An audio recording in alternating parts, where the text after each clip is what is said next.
Texto da nossa meditação esta noite, Tiago, capítulo 5, versículos de 7 a 10. Eu vou fazer essa leitura na nova versão transformadora. Você pode acompanhar no texto que você tem em mãos. A leitura será projetada para que você possa acompanhar também. Por isso, irmãos, sejam pacientes enquanto esperam a volta do Senhor. Vejam como os lavradores esperam pacientemente as chuvas do outono e da primavera, com grande expectativa aguardam o amadurecimento de sua preciosa colheita. Sejam também pacientes, fortaleçam-se em seu coração, pois a vinda do Senhor está próxima. Irmãos, não se queixem uns dos outros, para que não sejam julgados, pois vejam, o juiz está à porta. Irmãos, tomem como exemplo de paciência no sofrimento os profetas que falaram em nome do Senhor. O advento é o tempo da espera da vinda do Rei Jesus. Mas como viver essa espera? Domingo passado nós falamos um pouco a respeito disso em nossa mensagem, quando lemos a carta de Paulo aos Romanos. Por que é importante para nós enfatizar a espera neste período do ano? A gente está aí às vésperas de um ano novo, uma virada de ano, mais um ano que se inicia, os planos e as expectativas que vão se formando na nossa cabeça. Com certeza você já deve ter pensado em como 2017 vai ser um pouquinho diferente do que foi 2016. Aliás, a gente espera que seja até um pouco mais, né? Porque esse ano, né? Esse segundo semestre, principalmente, parece que foi uma loucura, né? Não tem uma área da nossa sociedade que não foi uma loucura esse ano. E continua uma loucura, e a gente ainda não sabe se vai chegar ao final deste ano com as coisas como estão hoje, né? A gente ainda não tem muita certeza disso. Mas nós devemos aguardar a vinda de Jesus e viver esta espera. Não é uma espera estática. E o texto de Tiago, ele vem lançar luzes a nós nessa noite sobre esta espera na comunidade. E como entender esse turbilhão de sofrimentos e situações difíceis que nós passamos em nossas vidas. A carta de Tiago é um relato pessoal e apaixonado de quem viveu de perto o dia a dia de Jesus. Não apenas dos ensinos, mas porque Tiago foi irmão do próprio Jesus. Tiago converteu-se ao presenciar a morte e a ressurreição de Jesus. Pelo relato em Atos 15, é Tiago quem preside o primeiro concílio da igreja, que decidiu por expandir a mensagem do evangelho aos não-judeus.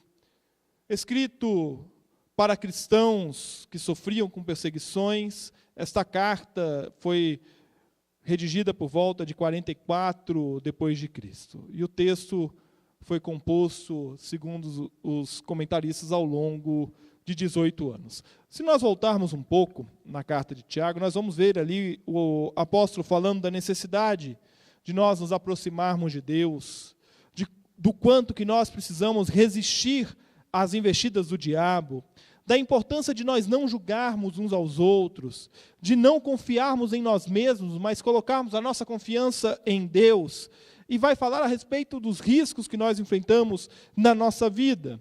Se nós continuarmos a leitura do texto que nós lemos, nós vamos ver Tiago falando do poder da oração e da restauração dos desviados, e aí ele encerra a sua carta. O texto que nós lemos traz uma imagem bastante interessante, que é a figura do plantio e da colheita. E é aqui uma exortação à paciência, uma exortação a não julgar, uma exortação a olharmos o exemplo que vem dos antigos. E é sobre essas exortações que eu quero falar com você nesta noite. Eu quero falar com você a respeito da espera, sobre viver à espera do Rei, sobre viver à espera de Jesus. O agricultor, ele ara a terra, prepara para receber a semente que ele em breve irá semear. Então ele vai, pega aquela semente e cuidadosamente planta a semente. Nos nossos dias isso é feito mais de maneira mais mecânica, né? A máquina passa preparando a terra, a máquina vem em seguida colocando a semente. No entanto, existe algo neste processo da agricultura que está tão mecanizada nos nossos dias que não compete ao agricultor, não compete ao cientista agrário, não compete aos técnicos e formados na área da agronomia que cuidam da terra. Existe algo que não compete a eles e que apenas o tempo pode prover, que é o germinar. Não há absolutamente nada que você possa fazer, a não ser cuidar da terra e esperar que aquele grão germine, rasgue a terra, brote e comece a crescer. Não há absolutamente nada que você possa fazer para apressar. Você pode ir lá todo dia e falar para o grão, vai grão, cresce, anda logo, eu estou com pressa, eu quero colher logo. Não vai resolver. É o ciclo natural. No entanto, se o agricultor cruzar os braços, enquanto ele espera que a semente germine, quando chegar a colheita, muito provavelmente ele não estará preparado para colher. Porque ele precisa preparar tudo para receber o fruto da colheita. Ele precisa ter em mente o quanto ele plantou, o quanto ele irá colher. Ele precisa preparar os seus celeiros para poder armazenar aquilo ali. Ele precisa ter uma estimativa de mercado do quanto ele vai vender isso. Ele precisa ter uma ideia de quantas pessoas ele vai precisar contratar para aquela safra, para poder colher e manusear o fruto da colheita. Então, enquanto ele aguarda a colheita, ele não pode ficar de braços cruzados. Ele tem que trabalhar. Se ele ficar de braços cruzados, quando chegar o tempo da colheita, vai dar prejuízo. Vai enfiar o pé pelas mãos, não vai dar certo. Ele pode prever muita coisa nesse processo, mas ele não pode prever ainda a data exata da colheita, o tempo certo.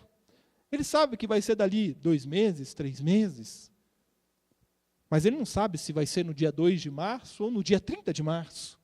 Isso não depende dele, isso depende da planta, do grão crescer saudavelmente.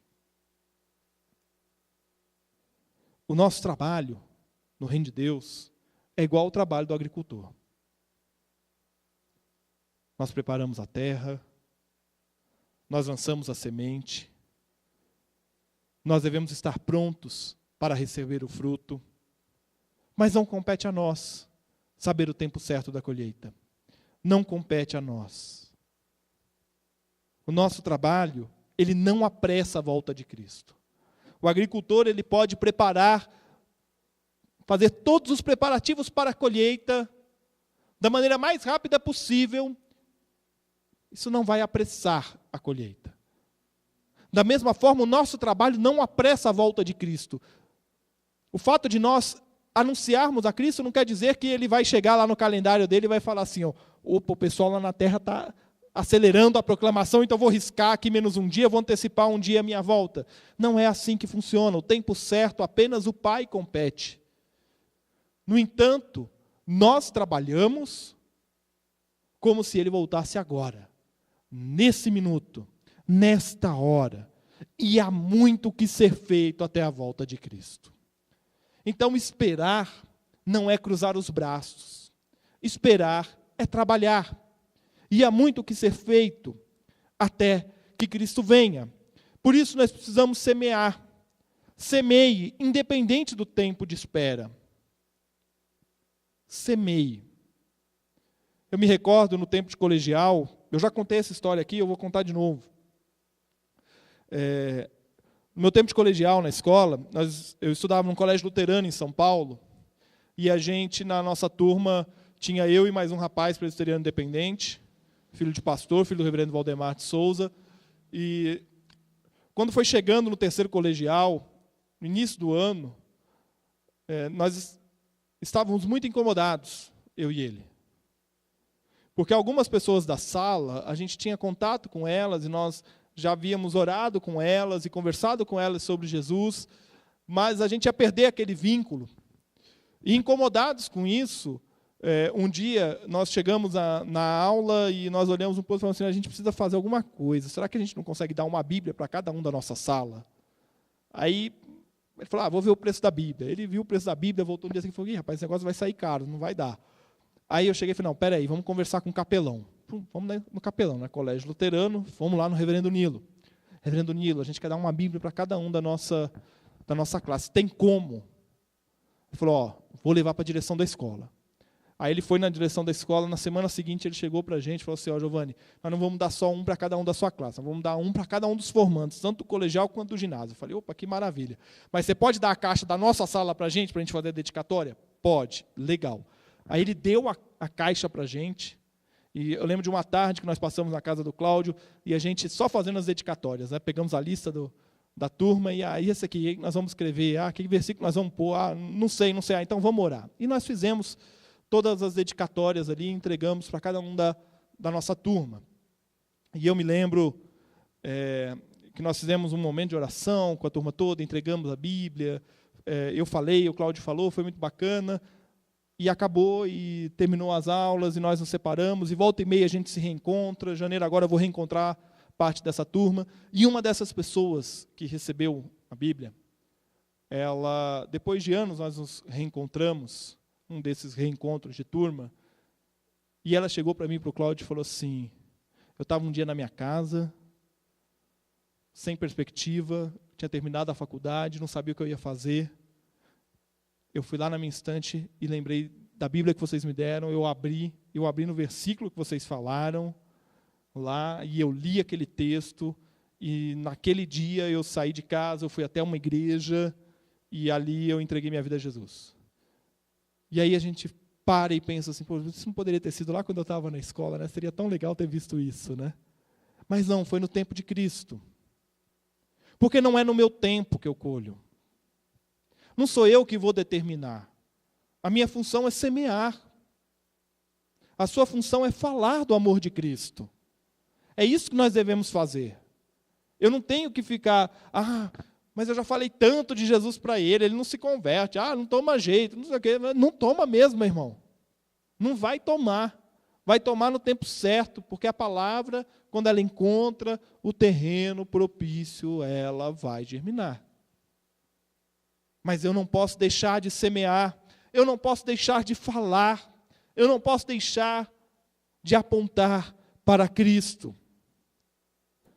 A espera da vinda de Jesus é nós nos dedicarmos a semear a palavra e orar para que Deus vá acrescentando pessoas ao corpo de Cristo. Mas a espera não é só trabalho. A espera é também apoio mútuo. Diz os versículos 8 e 9, sejam também pacientes, fortaleçam-se em seu coração, pois a vinda do Senhor está próxima. Irmãos, não se queixem uns dos outros, para que não sejam julgados, pois vejam, o juiz está à porta.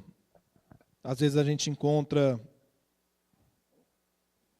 situações que nos deixam realmente chateados, preocupados, cenários que não são favoráveis, poucas pessoas dispostas a ajudar. Só que, mesmo diante disso, as exigências da vida estão aí, as coisas precisam caminhar. Poucos estão dispostos a trabalhar, mas muitos estão dispostos a cruzar os braços, nada a fazer. E outros, embora trabalhando, às vezes fazem o que tem que fazer reclamando. Quando as coisas não vão bem, a nossa tendência principal é cair para a murmuração. A gente murmura e culpa os outros. A gente tem que achar um culpado para a nossa infelicidade. Nós nunca somos culpados pelos nossos problemas. Você já reparou nisso? Dureza, né? A gente nunca assume a responsabilidade. Não é só eu, não. Eu, você, qualquer um aqui, né? Se a gente começar a falar dos problemas da nossa vida, a gente vai falar, isso aí aconteceu porque fulano deixou de fazer tal coisa, tal. E a gente vai, começar a apontar os dedos, né? E um dos comentaristas que eu li a respeito desse texto de Tiago, ele fala assim, imagina quando chegar na frente de Jesus, né? Você vai chegar para Jesus assim e falar, não, Jesus, mas esse pecado aí, esse negócio aí que o senhor está me cobrando aí, eu não fiz porque é o fulano lá, né? Jesus vai falar assim, meu amigo, acho que o fulano lá já tem as culpas dele, né? Essa daqui é sua, né? E é bem assim. E é bem assim. No entanto, diante dos problemas, das dificuldades da vida, nós não devemos murmurar. Porque como o agricultor espera pacientemente o germinar, nós precisamos ser pacientes com as circunstâncias das nossas vidas. E com as pessoas com quem nós convivemos. Porque a paciência é a prova que nós estamos debaixo do Espírito de Deus.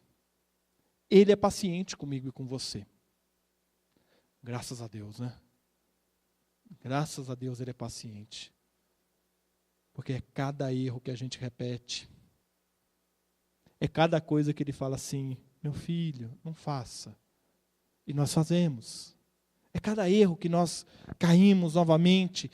Mas a paciência que eu e você devemos ter uns com os outros é a prova de que nós estamos debaixo do Espírito de Deus. E assim como o agricultor se prepara para colher, cuidando de todos os preparativos para a colheita, fortaleça o seu coração. Fortaleçam-se em seu coração, porque a vida do Senhor está próxima, diz o texto.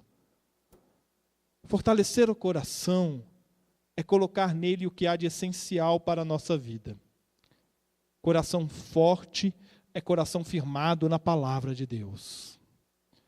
Coração forte é coração firmado nas Escrituras, aonde nós encontramos a face do nosso Senhor, aonde nós encontramos a vontade dEle. Firme o seu coração em Deus. Firme o seu coração naquele que é o único capaz de te dar segurança nos momentos de tristeza, nos momentos de tribulação. E como o agricultor que aguarda a semente, não reclame do tempo, não reclame das circunstâncias. No nosso caso, não reclame do seu irmão, exorte e encoraje. Maledicência tem destruído a nossa igreja. Pare de falar mal, comece a se dedicar. Há tanto a ser feito, há tanto trabalho a ser feito, há tanta coisa a se fazer. Por que perder tempo com maledicência? Por que perder tempo com a crítica pela crítica? O mal pelo mal?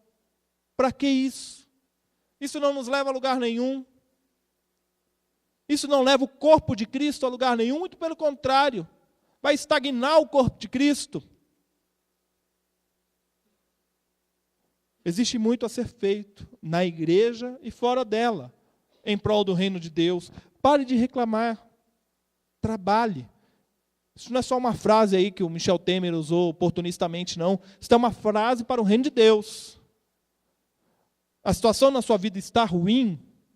Ok, meu irmão, eu entendo perfeitamente. Eu compreendo isso. Talvez eu não compreenda e não dimensione o quanto isso significa para você. Porque só você sabe o tamanho do impacto da tua dor na tua vida. Mas eu compreendo. E eu estou do teu lado, como teu pastor, para caminhar contigo, para estar contigo neste momento de sofrimento. No entanto, não se entregue à reclamação por causa do seu sofrimento, porque Jesus nos disse que nós vamos passar por sofrimento. Hoje de manhã, na escola dominical, a meditação foi sobre isso. Alegrem-se. O texto de Isaías que nós lemos há pouco, foi o texto da meditação e nós lemos agora há pouco, fala sobre isso. Alegre-se, porque a tristeza vai ter fim. É o que nos promete Isaías. E, de fato, a tristeza teve o seu fim. Talvez você não saiba disso. Se você não sabia disso, fique sabendo. O fim da tristeza é a cruz. Está lá. Cravada. Acabou. Porque nós temos vida abundante e alegre em nosso Jesus. Pare de ocupar o seu tempo com maledicência. Semeie. A espera deve nos levar a ajudar um ao outro, a apoiar um ao outro. Apoiar na missão de trazer pessoas a Cristo. Espera é trabalho. Espera é apoio mútuo. Espera é também sofrimento. Irmãos, tomem como exemplo de paciência no sofrimento os profetas que falaram em nome do Senhor. Imagine que um dia você se levante, e é um dia como qualquer outro dia, você vai para o serviço, chega na firma, encontra as portas lacradas, a firma fechou sem aviso, faliu. Você da noite para o dia ficou desempregado, não tem mais de onde tirar o seu sustento. Tendo obrigações a cumprir, você vai até o banco, sacar dinheiro. Afinal de contas, as contas estão vencendo, você precisa pagar. Mas quando você chega no banco, eles comunicam que a sua conta foi fechada sem explicação nenhuma, você não tem de onde tirar dinheiro. Não sobrou nem um centavo. Meio atordoado, você volta para casa, quando você está chegando em casa, chega um vizinho assim e fala, olha, não sobrou ninguém. Sua casa explodiu inexplicavelmente, não sobrou ninguém. Quando você levanta a cabeça, tem vários caminhões do corpo de bombeiro, outros vizinhos ao seu lado. O que você faz? Quando não sobra nada. Quando não tem perspectiva. O que você faz? Muitos cristãos, ao longo da história, viveram enfrentando fio de espada, bala de canhão, perseguição, masmorra, presídios, torturas. Muitos cristãos passaram, ao longo dos séculos, por coisas as quais nós não conseguimos nem nominar. Muitos cristãos, à luz de Hebreus 11, esta terra não foi digna de recebê-los. Tudo para que você e eu, neste tempo, neste momento, aqui estivéssemos, nesta noite, louvando, adorando ao nosso Deus, tendo acesso à sua palavra, das mais diversas traduções, mais diversas versões. Você pode escolher. Em português tem uma mais que dezena de traduções da Bíblia. Só evangélica aí deve ter umas 20. Contávamos católica mais umas 15 aí. Vamos somando aí, a gente vai ter uma renca de tradução da Bíblia. Você pode escolher qual você quer, do jeito que você quiser. Você tem acesso à palavra, está aí. E hoje, segundo domingo de dezembro, quando nós lembramos o dia da Bíblia, nós olhamos para o sofrimento ao longo da história e olhamos para o texto de Tiago dizendo, irmãos, tomem como exemplo de paciência no sofrimento os profetas que falaram em nome do Senhor. Nós olhamos para a história do cristianismo e nós vemos aqueles que sofreram, que passaram por dificuldades para que a mensagem fosse transmitida de geração em geração. E que viveram esperando a volta do Senhor como se fosse naquele dia. E os exemplos do passado devem nos inspirar. Você consegue olhar para a história desta comunidade, desta igreja, e encontrar exemplos do passado que nos inspiram? Você é capaz de contar essas histórias? Você conhece a história, as histórias de adversidade que podem edificar a nossa igreja? Nós passamos por problemas, passamos, mas nós não devemos desanimar. Nós não devemos desanimar. As dificuldades estão aí para nos fortalecer. Os exemplos de sofrimento do passado servem para nós de testemunho de vida hoje. E assim nós seguimos adiante. E assim nós seguimos proclamando. E assim nós seguimos anunciando o Evangelho. Porque esta é a nossa missão. Nós passamos por dificuldades, mas a missão não para. Ela está aí, ela segue. E a espera nos conduzirá ao sofrimento. No mundo nós vamos ter dificuldades e aflições, disse Jesus. Mas tem de bom ânimo. Animem-se. Tem de bom ânimo. Ânima, como eu gosto dessa palavra. Essa palavra é do latim anima, né? O ânimo. Dar vida, fazer a vida vir. Animem-se. Por quê? Porque estar desanimado é não ter vida. Quando você passa por problemas na sua vida, e você se rende a estes problemas, você está negando a vida. E Jesus diz, tende ânimo, tende vida, viva, reanime, reavive, volte a viver. Problemas são só problemas, meu irmão. Dificuldades são só dificuldades, são o que elas são, circunstanciais e temporais. São difíceis, são complicadas, mas elas têm o seu fim. Porque aquilo que o Senhor nos oferece é muito maior que qualquer problema. Aquilo que o Senhor nos dá é muito maior que qualquer problema. Tenha fé, porque a espera nos conduzirá ao sofrimento. Só que o sofrimento não é o fim, mas sim a oportunidade de nós crescermos na fé. Concluindo, quero destacar o versículo 9. Irmãos, não se queixem uns dos outros, para que não sejam julgados. Pois vejam, o juiz está à porta. Sim, Jesus está à porta e ele vai voltar, você acredite ou não. Saiba que ele virá. E não vai ter como dizer que a culpa foi do pastor, que não me avisou. A culpa é da presbítera e do presbítero, não falaram nada, podiam ter dito, né? Você podia ter avisado, né, Celi e Silas, mas eles avisaram, né? A culpa é da diaconia, que não falou nada. Não, a culpa é do irmão que sentava do meu lado da igreja e nunca me disse isso, né? Não. A gente não vai poder culpar o outro pela nossa inércia. Portanto, levante, trabalhe. Há muito o que ser feito. Dedique-se a servir. Há muito o que ser feito para que a nossa igreja cresça. E a pergunta que eu te faço, as perguntas que eu te faço esta noite são: quem você vai convidar semana que vem para estar aqui conosco, domingo, 7h30?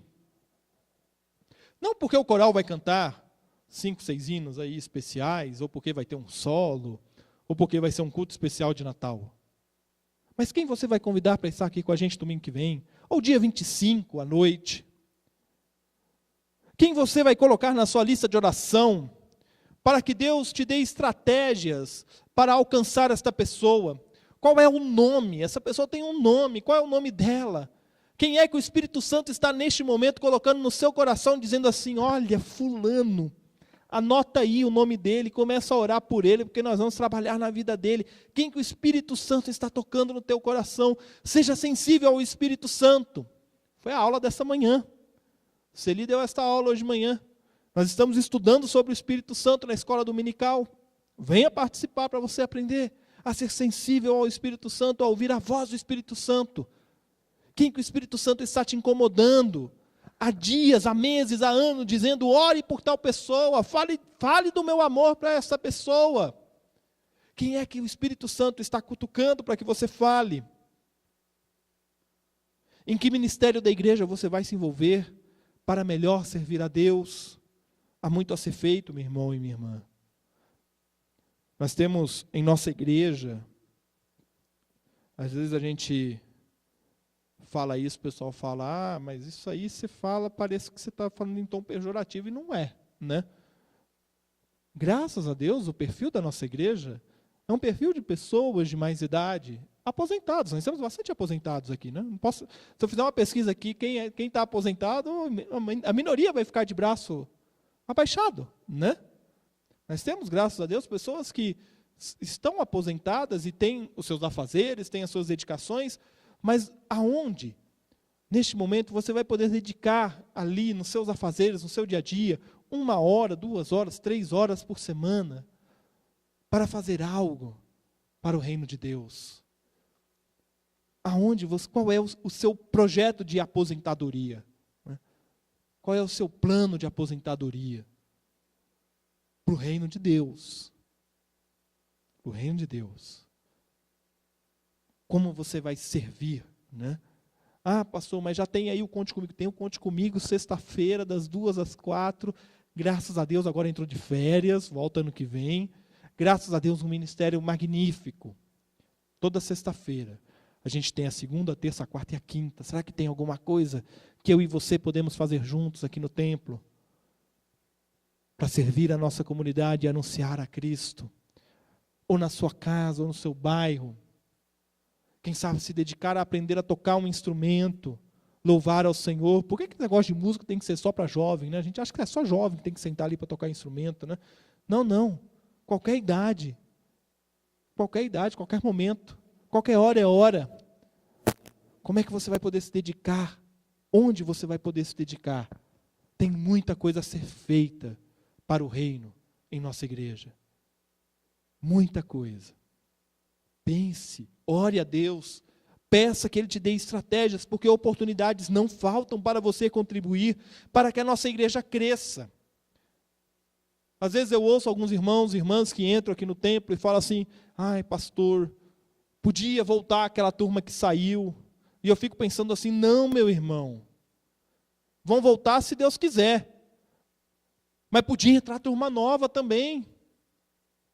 E o que nós vamos fazer para orar para que essas pessoas venham? Porque se elas saíram, elas saíram. Saíram. Não tem o que ser feito. Elas assim quiseram. No entanto, a gente não tem que ficar olhando para esse passado. De quem virou as costas. Nós temos que olhar para o presente e para o futuro. Nós não precisamos cruzar os braços. Nós temos que anunciar a Cristo. E a igreja precisa se animar. E viver à espera é viver. Não é cruzar os braços. É viver. É fazer a vida girar. É fazer com que as coisas aconteçam. Há muito a ser feito. Deus tem nos dado ricas oportunidades. Verdadeiros campos diante de nós, na nossa vizinhança, nas nossas famílias, no nosso trabalho e até mesmo aqui dentro da igreja. Até mesmo aqui. Quando a gente tem a oportunidade de servir como a gente serve a esses meninos do cursinho, ou como a gente serve cedendo tempo, como a gente cedeu sexta-feira, para que uma escola venha aqui e faça a sua formatura. É um campo. Isso se chama campo missionário. São oportunidades que Deus está nos dando de semear a palavra. A espera não é estática, porque esperar é dedicar a sua vida a semear a palavra e orar para que Deus acrescente dia após dia pessoas. Você tem orado pelo crescimento da igreja? Você tem orado para que Deus acrescente pessoas na vida da igreja? Meu irmão, ore por isso, se una comigo nesta oração. Vamos orar para que Deus acrescente pessoas, nos dê estratégia, mas que também mande pessoas. A espera se dá aqui, a espera do reino de Deus se dá aqui em comunidade. No entanto, não é aqui nessas 4 paredes, mas é na nossa convivência como comunidade. E essa espera deve nos levar a ajudar um ao outro, a apoiar na missão de trazer pessoas a Cristo. E espera vai nos trazer sofrimento. A espera nos conduzirá ao sofrimento. Só que o sofrimento não é o fim, mas sim a oportunidade para crescermos. A nossa igreja, neste ano de 2016, passou por baques muito duros. Muito duros.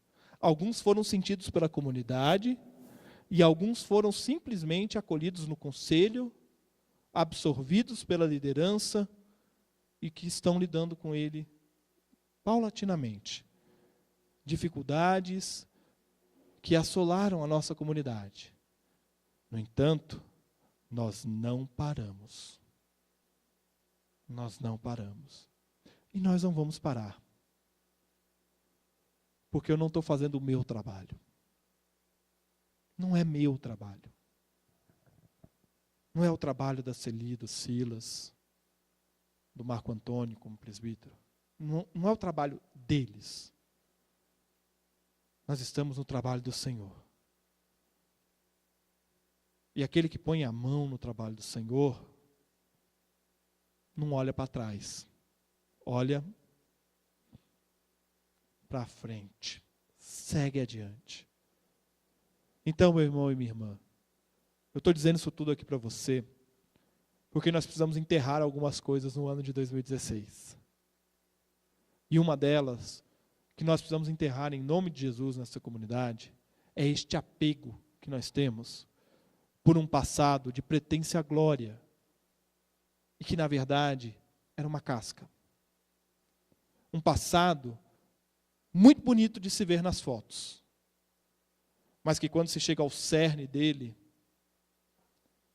é lamentável. Então nós precisamos deixar este passado no passado, em nome de Jesus, porque há muito a ser feito, há vidas a serem alcançadas, o reino está aí.